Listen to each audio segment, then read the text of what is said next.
It was the final showdown before Election Day. Do you really think books are more dangerous than guns? An hour-long matchup that at times was rough and tumble. Her commercials are constantly saying that she gave $400 checks back to everyone. So I'm glad she's admitting that those checks didn't come from her. Tonight is the final time we'll see both candidates on the same stage until the election in 2 weeks. Big question remains, did either one do anything to change minds? Mara McDonald live at Oakland University tonight. Two candidates do have many serious differences on policy, and we saw that tonight, Mara. Well, we sure did, Devin. And here's the other thing we saw. Under a sort of a veneer of civility and elegance, think fencing match, what this really was a knife fight. Take a look. The first 10 minutes were all about abortion. Proposal 3 allows abortion up to the moment of birth for any reason, including sex selection. There will be no legislating around Proposal 3 because it will be language in the Constitution. None of what she just said is true. And here's why you can't trust anything she's saying when it comes to reproductive rights.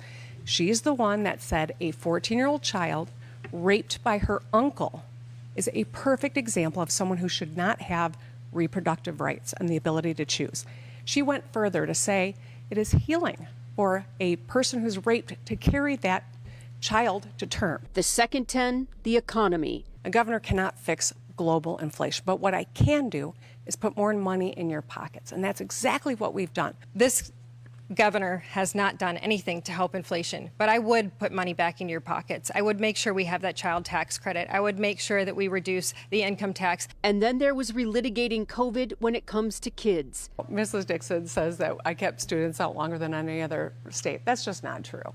I worked closely with my Republican and Democratic governors, and kids were out for 3 months. I'm pretty sure I just heard an audible gasp around town when Gretchen Whitmer said that kids were out of school for 3 months. Perhaps she wasn't paying attention to what was actually happening. We even had schools that were closed this year. This is shocking to me. And real differences on how to prevent school shootings. I would like to have armed security at our schools. I would like to make sure that we have a one entry point. I would also like to implement some of that plan that talks about how to identify a child that struggles with mental health, that might be considering self-harm or harming someone else. There was a school shooting in Missouri yesterday in a district that had exactly what she just described. One place of entry, armed guards in the school district, and people are dead. We've been trying that for 30 years. It's not working. It is time to try proven policies, background checks, secure storage, red flag laws. I'm not talking about hunting. I'm just trying to keep our kids and communities safe. Back here live, really the only moment tonight that wasn't contentious when each was asked to say something nice about the other, and they both complimented each other on how they speak about their daughters and what it is like to have to run as a mother raising children in politics. Devin, Kimberly, we're live on the campus of Oakland University. I'm Mara McDonald, Local 4. Yeah, hard to find much agreement, although they both said they will not be forcing kids to get the COVID vaccine for schools. But interesting here, Mara, the number of absentee ballots that we have already watched coming in means a lot of people have already voted and are not going to be swayed by what they heard tonight.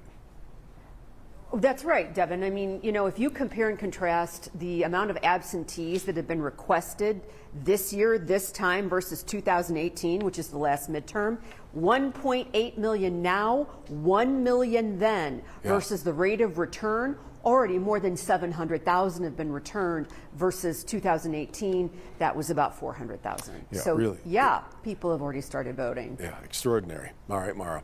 You will be able to hear directly from both candidates tomorrow morning. Governor Whitmer and Tudor Dixon will be joining our morning show in our 6 a.m. hour.